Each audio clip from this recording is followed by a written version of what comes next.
বৰ্তমান আমি যিখন গ্ৰাউণ্ডত প্ৰেক্টিছ কৰি আছিলোঁ সেইখন এতিয়া পূৰা পানীৰে ভৰি পৰিছে।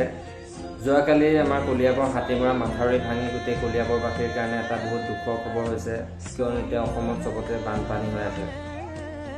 মানুহৰ থাকিবলৈ বহুত অসুবিধা হৈছে আৰু আমিও ৰানিং চানিং কৰিব বহুত অসুবিধা হৈছে। প্ৰেক্টিছ কৰিব পৰা নাই সেইকেইদিন ভালকৈ, বৰষুণে দি আছে এনিটাইম, গ্ৰাউণ্ডত পূৰা পানী।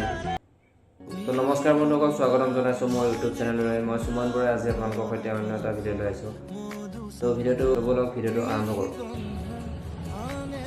এয়া চাওক আমাৰ ফিল্ডৰ অৱস্থা। ফিল্ডত গোটেই পানী ভৰি এতিয়া মাছ ধৰিব পৰা অৱস্থা হৈ আছে। সিফালে BS কলেজ সেইখন দেখি আছে আৰু গোটেই ফিল্ডত পানী।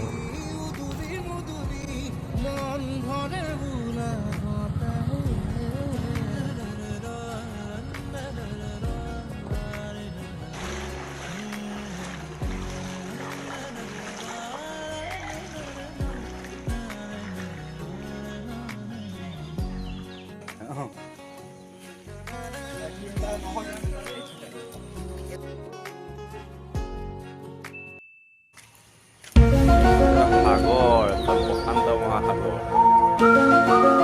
গান্ধী সাগৰ।